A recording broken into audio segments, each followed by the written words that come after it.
O título da nossa lição hoje é esperança. Essa palavra é uma palavra, enfim, que praticamente é familiar a todos os seres humanos. Todos nós que estamos aqui temos esperança. Obviamente que esta palavra tem um significado muito mais especial na vida dos cristãos do que propriamente aqueles que não nasceram de novo.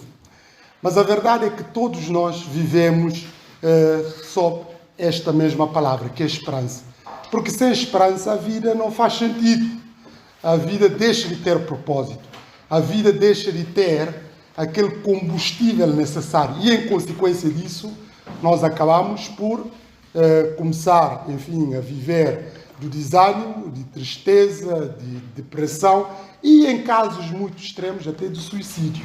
As pessoas normalmente que suicidam ou que estão numa profunda depressão são as pessoas que não vislumbram a esperança e não têm a certeza de que alguma coisa poderá melhorar no futuro ou que a vida deles possa dar algum salto significativo e, em consequência disso, acabam por perder a esperança e veem tudo negro e, em consequência disso, como eu disse, em casos mais extremos, pôr termo à vida. Por isso a esperança é uma palavra que, enfim, todos nós, todos os seres humanos, é familiar. Obviamente que nós nutrimos esperanças em muitas coisas que podem não corresponder às expectativas iniciais que nós traçamos, mas pelo menos é o bálsamo, é o oxigênio que vai alimentando a nossa expectativa, os projetos que nós idealizamos.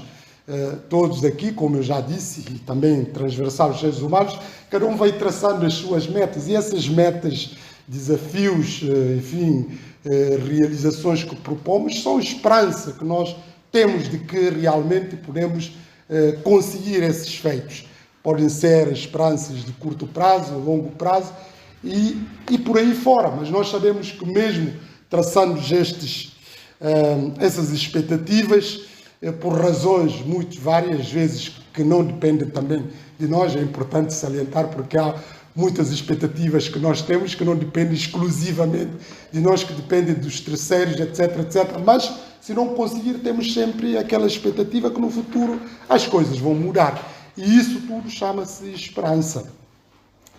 Mas nós sabemos que essa palavra ganha um maior significado quando tudo vai bem, quando tudo está a correr bem, quando tudo, enfim, percorre nos trâmites que nós idealizamos.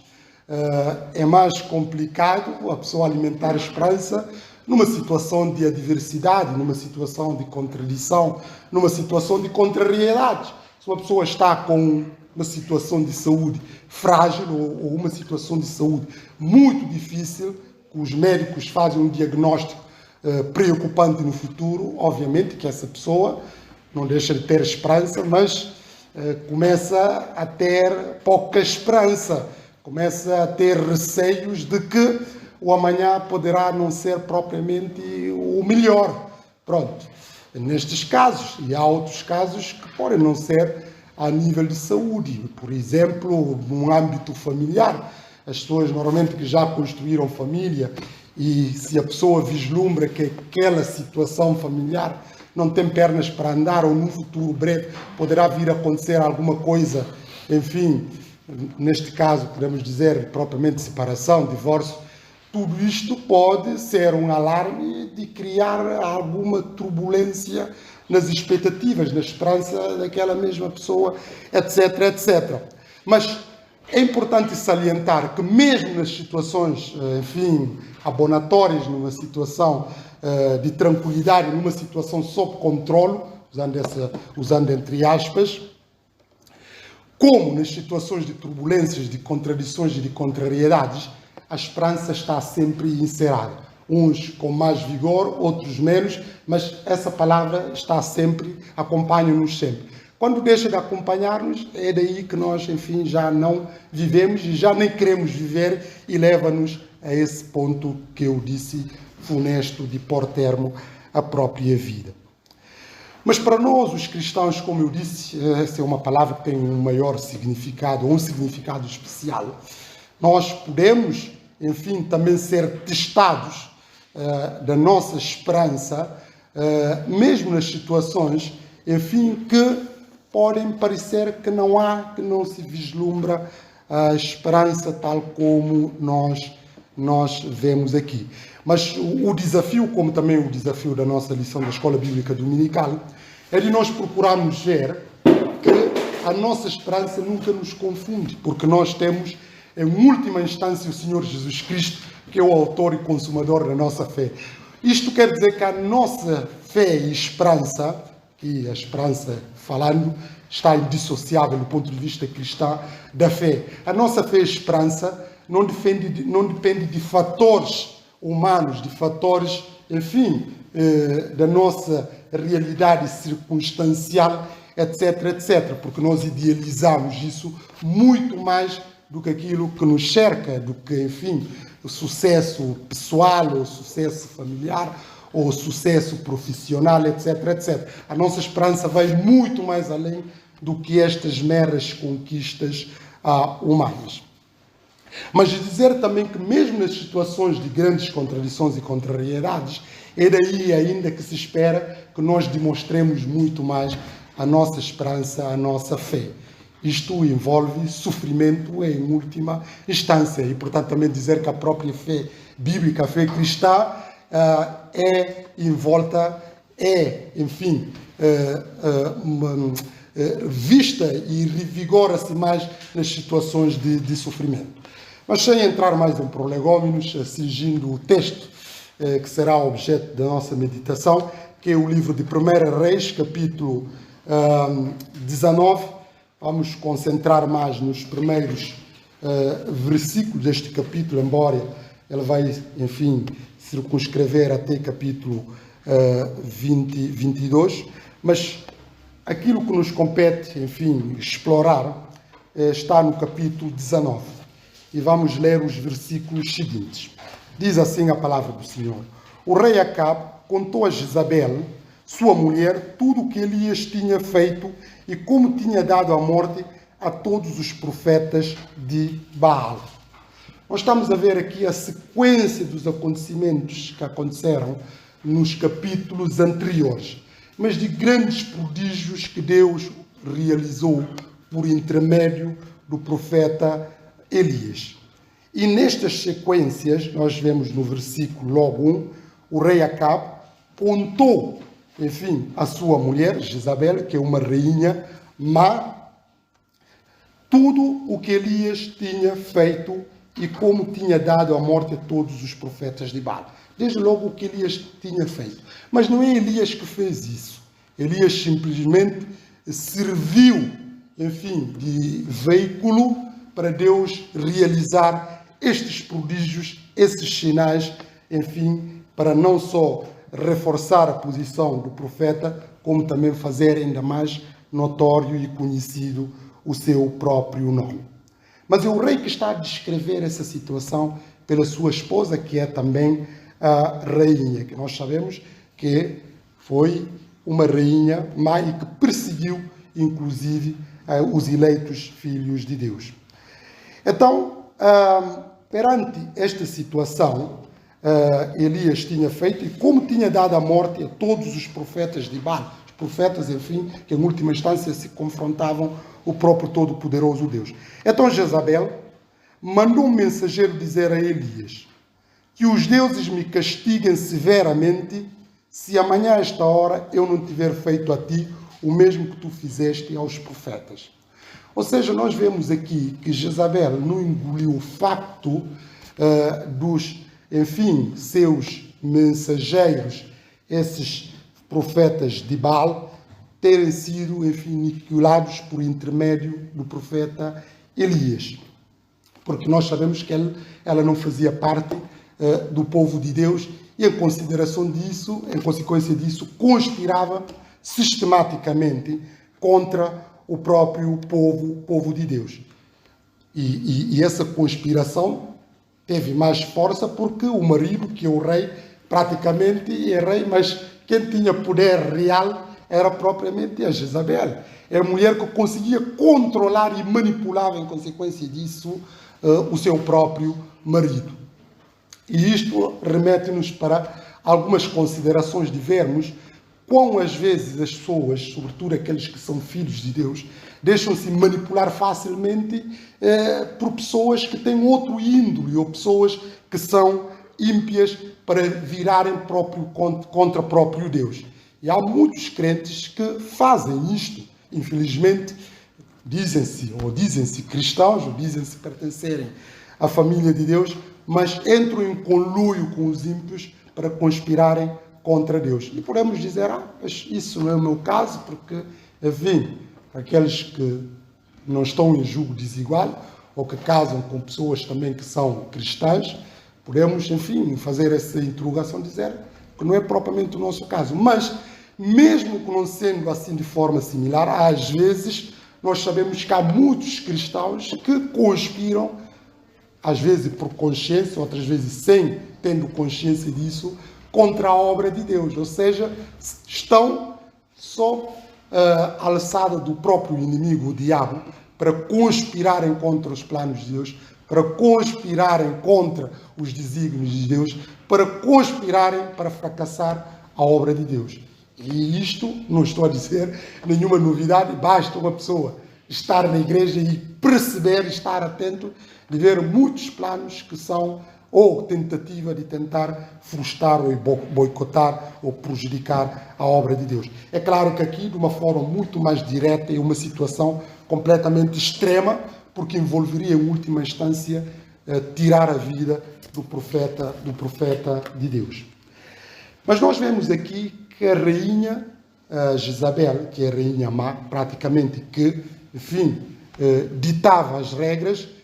Obviamente, mesmo concordando ou não, o marido deixava essas regras passarem e acabava por ser também, de alguma certa forma, cúmplice, porque ele era como se fosse marioneta nas mãos dela. Ela é que ditava as coisas, que falava e, enfim, e materializava aquilo, etc, etc. Mas nós vemos aqui que, depois de receber esta informação, Jezabel não ficou satisfeita. Diz então Jezabel, mandou um mensageiro dizer a Elias que os deuses me castiguem, os deuses que ela acreditava, que os deuses me castiguem severamente se amanhã a esta hora eu não tiver feito a ti o mesmo que tu fizeste aos profetas, os falsos profetas, os profetas de Baal. Se eu não fizer isto, ela está a falar como se fosse rei. Poderia ser impedida neste intento maléfico contra o profeta Elias por parte do seu marido. Mas nós vemos que não há aqui nenhuma ação por parte dele, pelo menos consentiu neste plano maquiavélico contra a vida de Elias. Mas uma questão aqui que se levanta aqui neste texto que pode nos interrogar. Já que ela tem este plano maquiavélico, por que deu a conhecer isto ao profeta Elias? Por que teve que dar o recado de que 24 horas iria executar este mesmo plano de matá-lo? Por que não, enfim, executou imediatamente o plano sem dar a conhecer? Porque nós sabemos, se as pessoas estão a conspirar contra nós, sobretudo de querer tirar-nos a vida, se essas pessoas nos avisarem, qual é que será a nossa resposta? Se alguém agora diz que vai vos tirar a vida daqui a 24 horas, qual será a vossa resposta? O que atitudes que tomarão? Fugir se não tiver força. Isso é uma opção, é fugir. Mas se nós sabemos que podemos confrontar aquela pessoa, podemos também antecipar essa pessoa. Quer dizer, e aqui nós podemos dizer que a pessoa dá a conhecer este plano, nós podemos contrariar este plano atacando, mas é preciso, para isso, ter forças para poder atacar o adversário. Quando não temos força, a única, enfim, solução mais viável e mais sensata é fugir. Quem foge é porque não tem forças para aguentar, para arcar com as consequências que advêm daquela ameaça, daquele perigo. Logo, a pessoa foge. E às vezes já tem uma máxima que diz que aqueles que fogem é porque são covardes. Mas é preciso ser sensato. Nós não vamos ser ousados por um batalhão, por pessoa que nós sabemos que é mais forte e mais poderoso do que nós para enfrentar. Isso é loucura. Isso é estar a ser louco. Pronto. Mas nós sabemos que quando a pessoa tem força, essa pessoa contra-ataca o inimigo, confronta o inimigo para poder enfraquecê-lo e destruí-lo. Nós temos muita história, ainda mesmo nessa passagem depois a seguir, vamos ver quando a Síria tentou conspirar novamente contra Israel, eles não sabendo do plano, foi Israel que atacou primeiro. Enfim, e conseguiu neutralizar o inimigo. Neste caso aqui, o profeta não tinha condições objetivas e muito menos materiais para enfrentar a rainha Jezabel, porque ela tinha todo um arsenal, tinha todas as pessoas que circulam mensageiro, que mesmo para ter acesso a ela era completamente impossível e a única razão era simplesmente fugir. Pronto.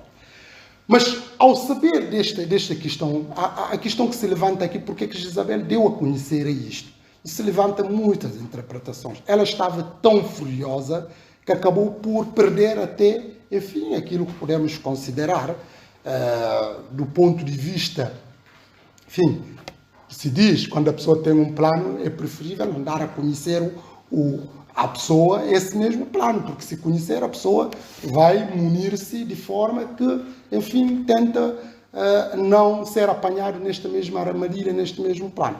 Mas ela deu a conhecer, e segundo os biblistas, isto também mostra o próprio propósito de Deus e da forma como Deus faz as coisas para proteger, acima de tudo, os seus filhos, os seus eleitos. Mas nós vemos aqui, eles mandaram essa informação. E a Jezabel não é uma informação porque ela fez um juramento naquilo que é mais sagrado para ela, que eram os seus deuses. E diz claramente que os deuses me castiguem severamente se amanhã a esta hora eu não tiver feito a ti o mesmo que tu fizeste aos profetas. Então Elias viu o perigo que corria, no versículo 3, e para salvar a vida foi até a cidade de Beersheba, em Judá, onde deixou o seu criado. Ele começou um processo de, enfim, fuga. Este processo de fuga visava, em última instância, salvar a sua própria vida. E ele começou a fazer uma trajetória, estava no norte para sul. Quanto mais distante da rainha Jezabel, era melhor para ele e deste modo assim poder salvar a sua vida, livrando assim do perigo. Ela foi até a cidade de Beersheba, em Judá, nós vemos do norte até ao sul, onde deixou primeiro o seu criado, não saiu sozinho, deixou o criado. No versículo 4 diz, seguiu pelo deserto durante um dia inteiro, até que finalmente se sentou debaixo de uma árvore e ali sentiu vontade de morrer. Nós vemos aqui, ele fez um percurso muito longo e nos sítios onde já estava era praticamente deserto. Era sítios íngremes, sítios áridos, que não tinha, enfim, vida praticamente. Isso também ilustrava a realidade que ele estava a enfrentar, a viver. Mas nós vemos que ele aqui fez este percurso até o deserto, depois de deixar o seu criado, até que finalmente se sentou debaixo de uma árvore e ali sentiu vontade de morrer. Quando as pessoas chegam a este ponto, o que é que leva as pessoas a chegarem a esse ponto de querer morrer? Eu não sei se alguém aqui já teve essa experiência de querer morrer. Mas às vezes nós, por situações muito extremas, podemos querer morrer. Uma coisa é querer morrer ou desejar morrer, outra coisa diferente é pôr termo à vida. Isso é incorreto do ponto de vista bíblico. Mas as pessoas, por circunstâncias que vão tendo, pela incapacidade de responder a estas realidades circunstanciais, pode levar que a pessoa entre em desânimo, inclusive entender que quer morrer. Eu acho que até nem é mal nisto. É mal, como eu disse, é nós pôr um termo à nossa própria vida. Apóstolo Paulo, grandes homens de Deus, como nós vemos aqui, Elias, tiveram esse desejo de partir, porque a pessoa vê tanta injustiça, tanta maldade, tantos problemas, tanta perseguição, que leva-nos com que nós desejemos morrer. Desejemos morrer no sentido de partir para estar junto ao nosso Senhor. Acho que não há nenhum mal o cristão ter esse desejo. Até porque o nosso desejo é partir o mais rápido desta vida. Porque a vida que nos espera, lá está novamente, essa esperança, a vida eterna. Mas, apesar de nós termos esses desejos, nós temos que reconhecer que a nossa vida não depende de nós. Nós temos que reconhecer que quem decide se temos que continuar a viver ou não é Deus. Acho que isso que faz grande diferença. Porque quando a pessoa já chega ao ponto de, enfim, de tirar a própria vida, isso é uma situação muito monstruosa e situação muito perigosa, porque a pessoa está a substituir quem tem o poder sobre a vida. Esta é a razão pela qual nós contrariamos as ideias que têm a ver com o aborto, com a eutanásia e até com a distanásia também, porque nós entendemos que não é o homem que compete decidir quem vive e quem não deixa de viver, em que termo, em que contexto que isso vai acontecer. Isso só depende de Deus. Mas, naturalmente, pela madrasta vida que nós vamos enfrentando, que eu já invoquei, questões de perseguições, questões de contradições, motivos de doenças, questões de injustiças, questões, enfim, de várias ordens, faz com que, às vezes, fiquemos desanimados. E quando nós ficamos desanimados, vêm, às vezes, essas ideias na nossa cabeça de nós queremos partir. Como eu disse, o próprio autor sagrado aqui, Elias, teve essa sensação. E o próprio apóstolo de Paulo também teve. Se nós lemos muitos salmos, inclusive salmos messiânicos, também dá esse sentido que o salmista, enfim, por incapacidade que estava a viver, entendia que Deus poderia, enfim, ter-o levado para o além. Por isso, como eu disse, o mal não está em nós termos este sentimento de queremos ultrapassar isto. O mal é quando a pessoa quer substituir a Deus e entrar numa situação já de suicídio. Isto é preocupante e é muito grave, porque está a arrogar-se de uma competência que não compete. Mas nós vemos aqui sentado, o profeta, enfim, desejou morrer.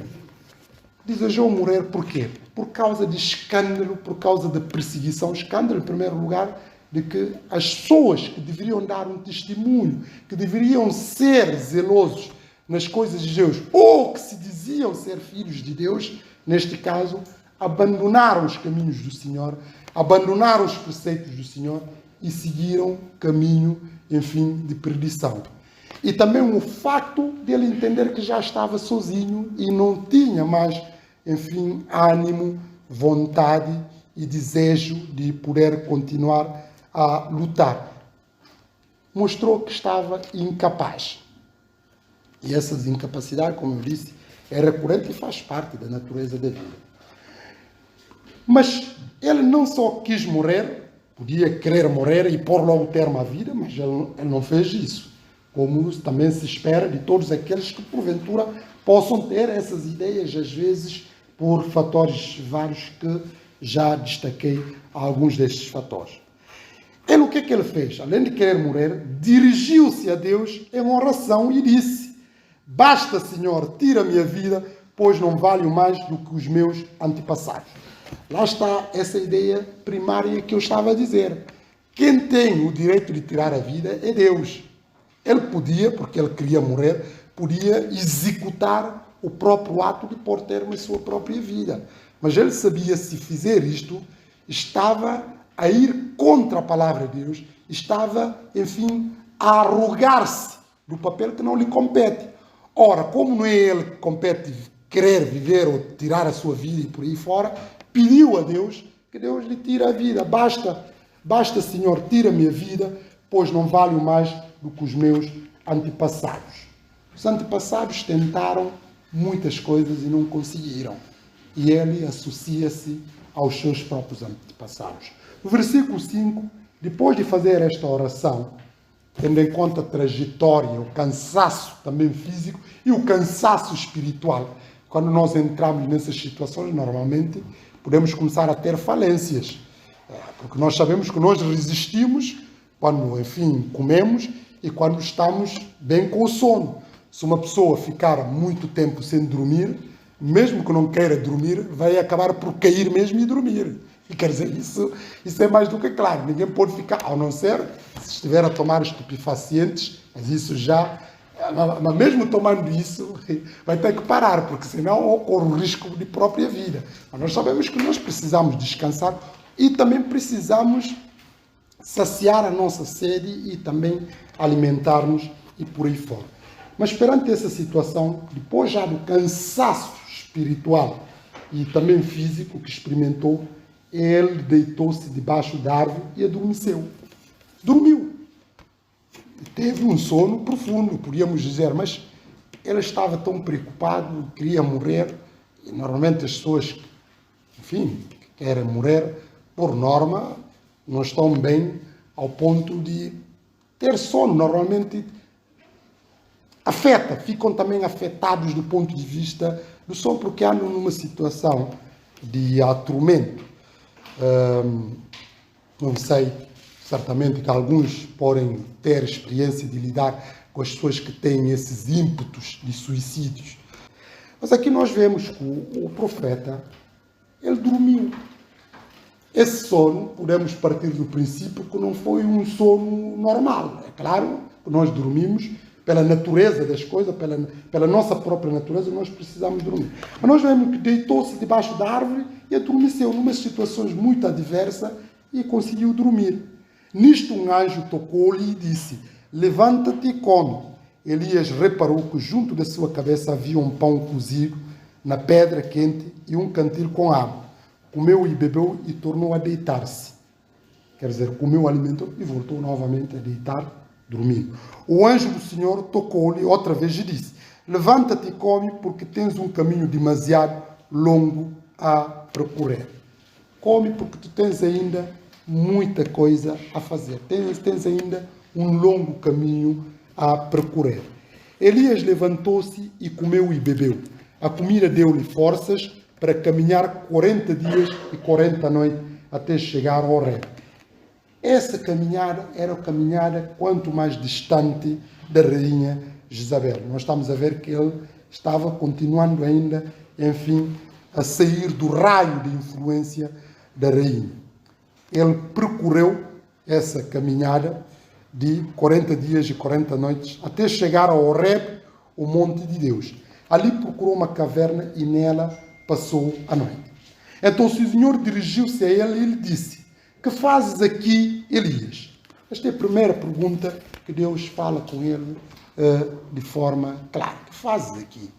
Claro que esta pergunta, como diz bem a nossa revista da Escola Dominical, não é para receber informação.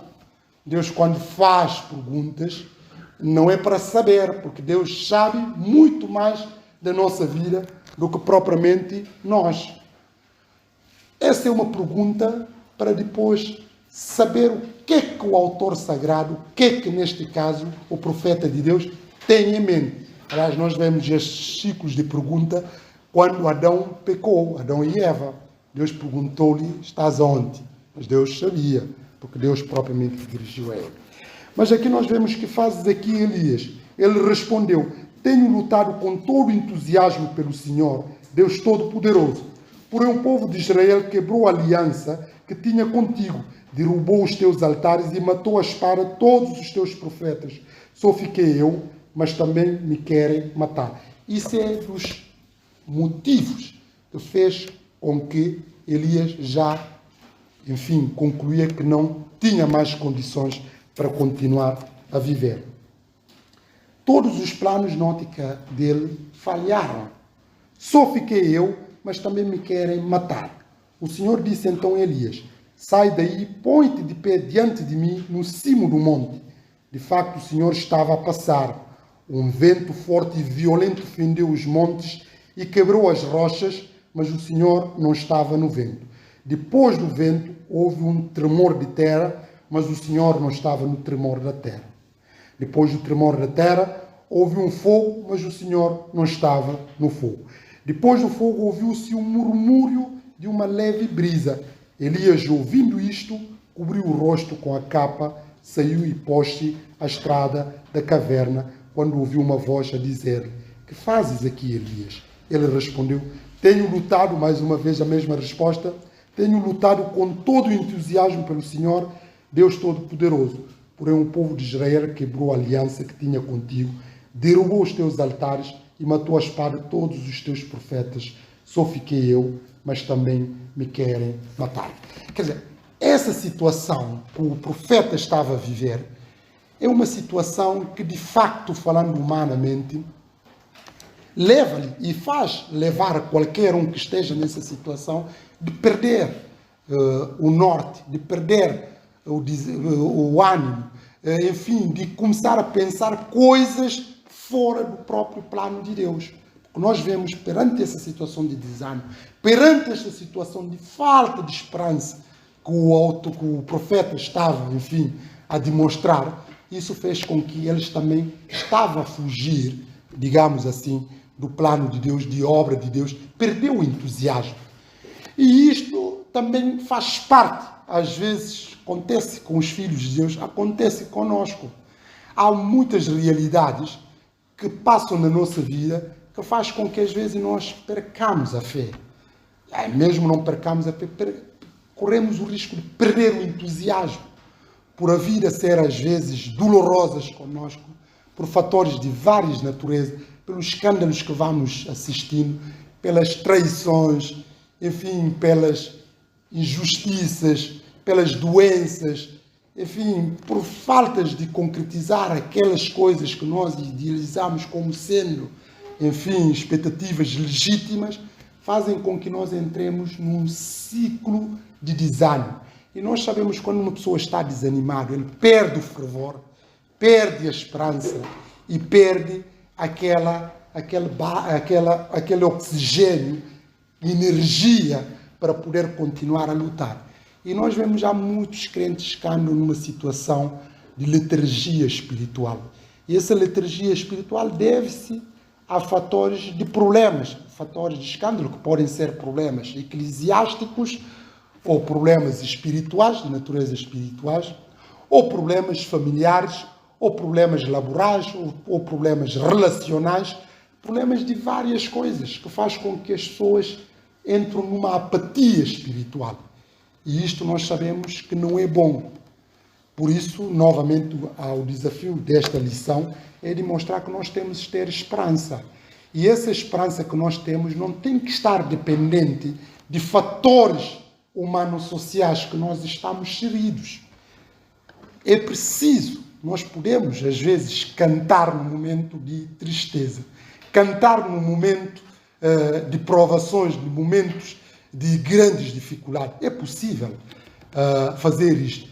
É claro, com a ajuda de Deus. Nós sabemos que é mais fácil falar isso do que viver isto. Mas é possível. É possível. E nós vemos, às vezes, pessoas que estão numa situação objetivamente muito mais desfavoráveis, mas eles estão sempre entusiasmados, estão sempre contentes, estão sempre felizes e cantam sempre e agradecem e louvam sistematicamente a Deus. Mas nós sabemos que, infelizmente, há pessoas, quando lhes vem a doença, quando lhes vem problemas no âmbito familiar, quando lhes vem problemas na igreja, muitos voltam para trás, fogem, começam a ter dificuldade de enfrentar o problema. Mas não é isso que nós somos chamados a fazer. Nós podemos continuar a ter esperança nos problemas, no sofrimento. E Jesus é um exemplo disto, e os homens, heróis da fé, também provaram isso. Quando Jesus estava prestes a carregar a cruz, na ceia, que era um momento muito melancólico que Jesus teve, porque ele, enfim, deu a conhecer o plano maquiavélico que ia acontecer, porque ia ser entregue e ser humilhado e ser morto. Mas nós vemos naquela ceia, Jesus cantou um hino. E esse cântico, nós vemos a força que isso teve com os discípulos para ele enfrentar a cruz. Por isso também nós vemos que nós podemos cantar. Apóstolo Paulo, quando ele estava preso, depois de ter sido humilhado e açoitado, lá na prisão ele cantava. E esse cântico, nós vamos dizer agora, que ele estava espiritualmente motivado, porque nós, quando cantamos, é sinal de que nós estamos para enfrentar aquela situação, demonstra a isso. Aliás, a própria realidade nós vemos, mesmo do ponto de vista civil, agora estamos num contexto de guerra aqui na Europa, os militares, quando eles cantam, não aqueles gritos, é porque estão preparados para enfrentar o inimigo, enfrentar o adversário, enfrentar aquele problema. Esses gritos, esses cânticos que fazem, é cântico para a batalha. E nós também podemos cantar nos problemas, nas batalhas, nas contradições e contrariedades que vamos tendo, porque é uma forma também que estamos a demonstrar que nós acreditamos em Deus, que a nossa esperança não se limita aos problemas de saúde, aos problemas familiares, ao sucesso profissional, ao sucesso pessoal, etc, etc, porque vai muito mais além.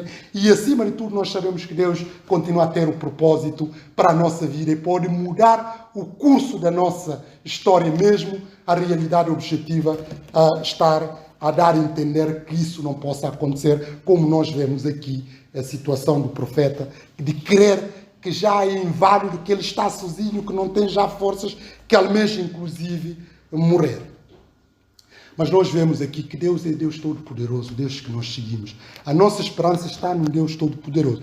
E aqui Deus deu esses sinais. E esses sinais que nós vemos aqui, através da manifestação, como Deus manifestou na natureza, de demonstrar o seu poder, e esse poder, em consequência disto, depois, através de uma, enfim, brisa leve, para, enfim, dar a conhecer de forma notória o seu servo e que ele é todo poderoso. Mas nós vemos que fazes tu aqui. Essa ideia que fazes tu, por que estás nessa situação? Quer dizer, essa pergunta, como eu disse, não é uma pergunta que Deus fez para ele dar informação e questionar sobre aquele realidade. Fazes tu aqui. Mas nós vemos, o profeta deu aquelas mesmas respostas. Mas Deus disse-lhe de forma muito clara e muito notória. Depois de ele dar aquela situação. O Senhor disse então a Elias, volta outra vez para trás. Arrepia os caminhos. Volta para trás. Tens que ir enfrentar a realidade porque eu estou contigo. De forma aqui muito clara. Volta outra vez para trás. E dirige-te ao deserto de Damasco. Chegando lá, deves consagrar Azael como rei da Síria. Depois deves consagrar Jeu, neto de Nimshi, como rei de Israel. E depois, a Eliseu, filho de Jafate, da povoação de Abel-Meshoa, consagrarás como profeta em teu lugar. No versículo 17, aqueles que escaparem de ser mortos por Azael serão mortos por Jeu. Aqueles que escaparem de ser mortos por Jeu serão mortos por Eliseu. Deixarei com vida em Israel 7.000 pessoas que não se tenham ajoelhado diante de Baal, nem beijado as suas imagens. Nós vemos aqui que Deus, a fazer uma missão, de reconfirmar a missão de profeta, tem que cumprir 3 importantes missões. E essas missões, como nós vemos que ele tem que voltar novamente do caminho. E tem que ir completamente até Damasco. E a primeira missão é consagrar Azael como rei da Síria. Ele tem que cumprir isto. E o segundo propósito, também deve consagrar Jeu, neto de Nimshi, como rei de Israel. E por fim, Eliseu, o filho de Jafate, da povoação de Abel-Mehola, consagrar como profeta em teu lugar. Mas ele depois mostra-lhe que tu não estás só. Tens ainda 7.000. Já viram? Às vezes, como é que os problemas ofuscam-nos, às vezes, de não termos expectativas realistas. Não estás sozinho. Tem ainda 7.000 pessoas que estão fiéis à nossa causa, que têm fé em mim, que não se curvaram perante Baal. Tem essas pessoas, e essas pessoas também, certamente, estarão contigo. Pois deixarei, como diz o versículo 8, com vida em Israel, 7.000 pessoas que não tenham ajoelhado diante de Baal, nem beijado as suas imagens. Os remanescentes fiéis. Por mais que haja desvio, por mais que haja escândalo, nós sabemos que nem todos cairão nesses desvios, nem todos cairão nesses escândalos. Por mais que nós, às vezes, julguemos que todo mundo está na perdição. Não. Deus sempre levanta o remanescente, e esses remanescentes sempre permanecerão e arcarão todas as consequências que advêm de ser fiel.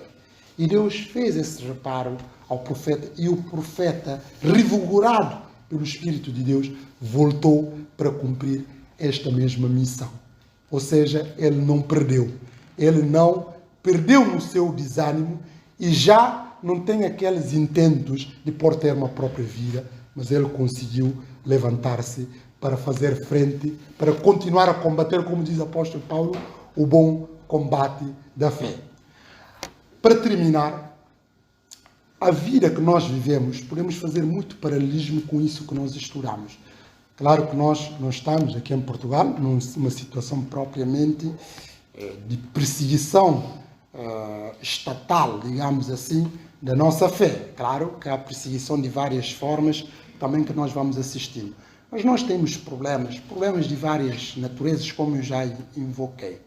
Mas que estes problemas não sejam para nos afastar do propósito de Deus, para fazer-nos fugir da vontade de Deus, mas que saibamos, que interiorizemos sempre que, quer seja nos problemas, quer seja nas situações dos problemas, Deus está conosco e nós temos que demonstrar a nossa fé. Aliás, a fé de um cristão vê-se sobretudo como ele responde aos problemas. Quando ele é provado, é daí que se vê. Quando há escândalo, quando há problemas, quando há contradições, contrariedades, é daí que se vê os verdadeiros cristãos. Porque quando está tudo bem, não se pode testar uma pessoa se ele realmente é convicto. É como, por exemplo, quando nós estudamos, se não somos avaliados, acho que todos estudavam. A escola seria o sítio mais fácil. Nós sabemos que nós estudamos, vamos ser provados, vamos ser testados, vamos fazer prova para saber se nós conseguimos, enfim, aferir as coisas que nós fomos ensinados. E a vida cristã também, como é que nós demonstramos que somos cristãos? Não é quando está tudo bem, é quando começamos a ter problemas, quando as realidades começam a bater à nossa porta, situação de sobressalto, quando o mar se revolta, usando essa analogia. É daí que nós sabemos em quem nós temos crido, ou aqueles em quem nós acreditamos e como é que nós responderemos a esses problemas. Nós sabemos que não somos nós que vamos lutar, mas em última instância Deus que luta por nós, como nós vemos nessa história, e como é que depois Deus vai mudar o sítio das coisas, inclusive afetando o Jezabel que estava a conspirar contra Deus. Que Deus nos ajude e que Deus nos abençoe a interiorizar esta lição nos nossos corações, mas acima de tudo continuar a alimentar a nossa esperança na fé, na palavra de Deus e no Senhor Jesus Cristo. Não nas coisas circunstanciais da vida, não no sucesso, não na nossa família, não na nossa igreja, porque nós sabemos que tudo isso pode haver escândalo, pode haver perseguição e pode haver situações adversas que vai testar-nos. Mas quando nós centralizamos em Deus, quer dizer, não há nada que nos possa abalar. Que Deus nos abençoe, que Deus nos ajude e convido os irmãos a ficarem de pé para terminarmos com uma palavra de oração.